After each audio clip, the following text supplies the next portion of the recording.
ये सत्र और इस बीच हम देख रहे हैं कि काफ़ी सारे ग्लोबल इवेंट्स आज भी आने वाले हैं। कल देर शाम भी कुछ बड़े आंकड़े आए हैं और उसका भी असर कल हमने बाज़ारों पर देखा। उस पर आगे हम चर्चा करेंगे, लेकिन सबसे पहले नज़र डाल लेते हैं एशियाई बाज़ारों पर।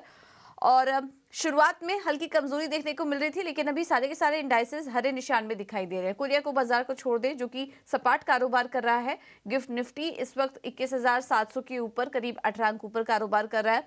चीन के बाजार भी 1.25% ऊपर। निकाई के बाजारों में तेजी लगातार बनी हुई है और आज भी करीब 1% की मजबूती के साथ, 300 अंकों की मजबूती के साथ यहाँ पर निकाई में कारोबार हो रहा है। कोरिया के बाजार सपाट। हांगकांग के बाजारों को देखेंगे तो वो भी हरे निशान में कारोबार कर रहे हैं। शुरुआत काफी सुस्त हो रही है, लेकिन हरे निशान में है सभी के सभी इंडाइसेस। अब इस बीच ग्लोबल मार्केट से किस तरह के संकेत मिल रहे हैं, क्योंकि कल काफी सारे इंपॉर्टेंट आंकड़े भी आए हैं। उनको देखते हुए आज के संकेत कैसे हैं ग्लोबल मार्केट की तरफ से, ये बार समझ लेते हैं। हमारे साथ मुंबई स्टूडियो से विश्व मोहन जुड़ चुके हैं पूरा अपडेट लेकर। विश्व मोहन, गुड मॉर्निंग, बताइए। गुड मॉर्निंग पूजा। और जैसा आप कह रही थी 21,700 के ऊपर गिफ्ट निफ्टी है। एशियाई बाजारों को अगर आप देखें तो रिकवरी आ रही है। हालांकि जापान के बाजार खुलते ही वहां पर तेजी 1% से ज्यादा की दिख रही थी, लेकिन बाकी बाजार शुरुआत सुस्ती के साथ हुई थी। अब हल्की तेजी, मामूली तेजी दिख रही है। अमेरिकी बाजारों की बात करें तो कल तीनों इंडेक्स में शानदार रिकवरी देखी। अगर लोअर लेवल से अगर देखें तो करीब करीब 300 अंकों की रिकवरी डाउ जोन्स में देखी। एसएनपी में शानदार रिकवरी और नैस्डैक भी लोअर लेवल से अच्छी रिकवरी के साथ हल्की तेजी, मामूली तेजी के साथ बंद हुए हैं।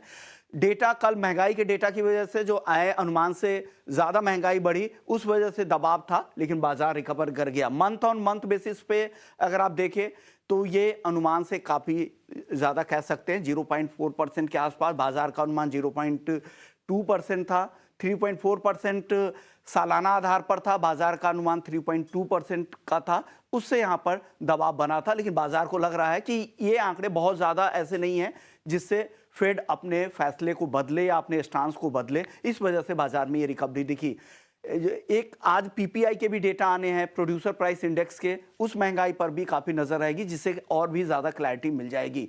इसके अलावा जॉबलेस क्लेम के भी कल डेटा है। 2,02,000 जॉबलेस क्लेम थे, बेरोजगारी दावे के नंबर्स आए। बाजार को लग रहा था कि 2,10,000 के आसपास आएंगे, तो वो अनुमान से कम बेरोजगारी दावा था। तो ये इकोनॉमिक फ्रंट पर ये चीजें बेहतर थी। आज से रिजल्ट सीजन की शुरुआत हो जाएगी, जहां पर कई मेजर बैंक्स के नतीजे यूएस में आने वाले हैं, जिसमें सिटी बैंक है, जेपी मॉर्गन चेज है, वेल्स फार्गो है, बैंक ऑफ अमेरिका जैसे कंपनियों के आज नतीजे आने वाले हैं, जिस पर बाजार की अब यहां से नजर रहने वाली है। अन्य संकेतों की बात करें तो ओमान के तट पर ईरान ने ऑयल टैंकर जो जब्त किया था, इराकी ऑयल टैंकर था जो टर्की की ओर जा रहा था, तो इससे तनाव खाड़ी देशों में एक बार फिर से बढ़ा है और उससे क्रूड को सपोर्ट मिल रहा है। $79 के आसपास ब्रेंट क्रूड का भाव फिर से चला गया है।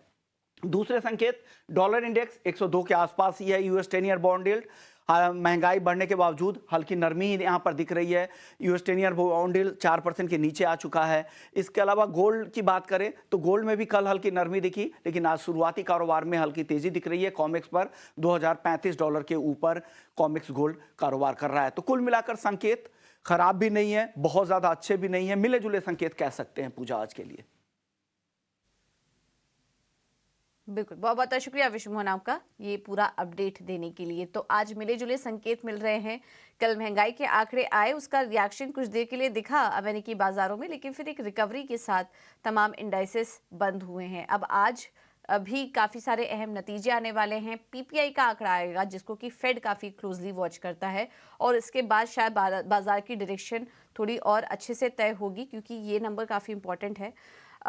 तो इसके बाद हम देखेंगे इस तरह का रिएक्शन मिलता है। फिलहाल दुनिया भर के बाजारों की बात करें तो सपाट ही कारोबार देखने को मिला है, और क्रूड बॉन्ड मार्केट से भी अगर देखेंगे, बॉन्ड मार्केट और कमोडिटी मार्केट से भी देखेंगे, तो वहां से भी मिले जुले संकेत मिल रहे हैं आज भारतीय बाजारों के लिए। तो कोई क्लियर कट क्यूज नहीं आ रहे हैं, लेकिन आज देखना होगा कि कल की एक्सपायरी के बाद भारतीय बाजारों में आज कौन से लेवल इंपॉर्टेंट